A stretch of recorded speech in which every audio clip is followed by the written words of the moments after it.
বাংলার এই হিন্দু মহারানী একা হাতে বধ করেছিলেন পাঠান সর্দার ওসমান খানকে।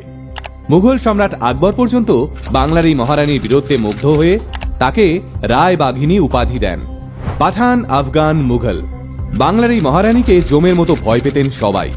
রানীর আতঙ্কে মুসলিম শাসকরা পা রাখতে সাহস পেত না বাংলায়। অথচ আমরা বাঙালি হয়েও মহারানী ভবশঙ্করীর সাহসিকতা সম্পর্কে প্রায় কিছুই জানি না। আর তাই আজকের ভিডিওতে আমরা কথা বলবো হাওড়া, হুগলি, বর্ধমান এবং মেদিনীপুরকে একা হাতে শাসন করা মহারানী রায়বাঘিনী ভবশঙ্করীকে নিয়ে, যার কাছে দেবী চণ্ডীর আশীর্বাদপ্রাপ্ত এমন এক তরোয়াল ছিল যে তরোয়ালের জোরে তিনি আটকে দিয়েছিলেন মোগল, পাঠান এবং আফগানদের, আর একাই রক্ষা করেছিলেন গোটা বাংলাকে। ভবশঙ্করী দেবীর জন্ম বাংলা ভূমির ভুরসুট রাজ্যে।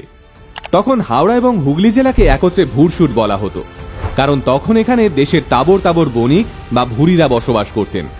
এই ভুরসুট রাজ্যের পেঁড়ো দুর্গের সেনাপতি ছিলেন দীননাথ চৌধুরী, আর ভবশঙ্করী দেবী ছিলেন দীননাথের কন্যা।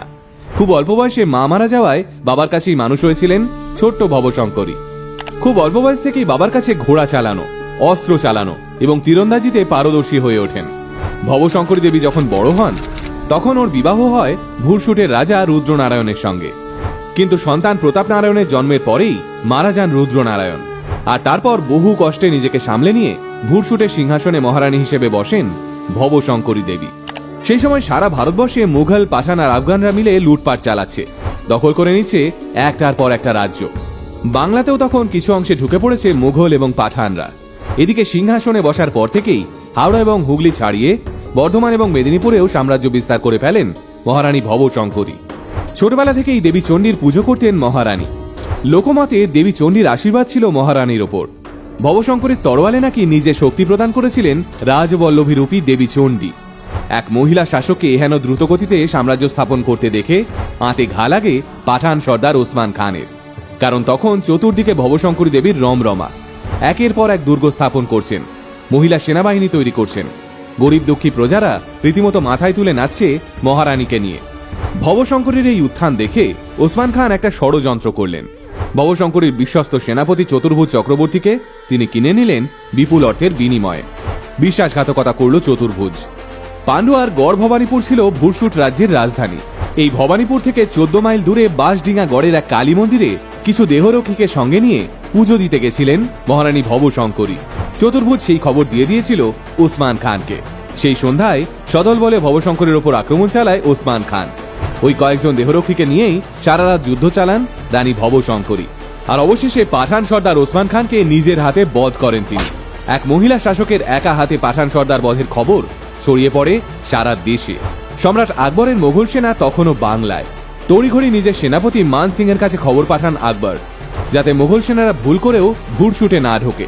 তার বদলে তিনি ভবশঙ্করীর সঙ্গে একটা বন্ধুত্বপূর্ণ চুক্তি করেন।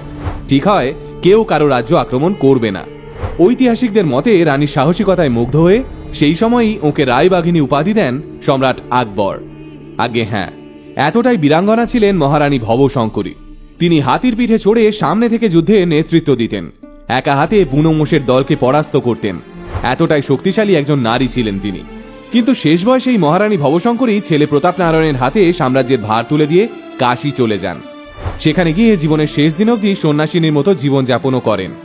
এই বাংলার বুকে আজও হাওড়ার উদয়নারায়ণপুরে রায়বাঘিনী মন্দির রয়েছে। 2012 সাল থেকে এই উদয়নারায়ণপুরেই প্রতি বছর ধুমধাম করে রায়বাঘিনী ভবশঙ্করী মেলা অনুষ্ঠিত হয়।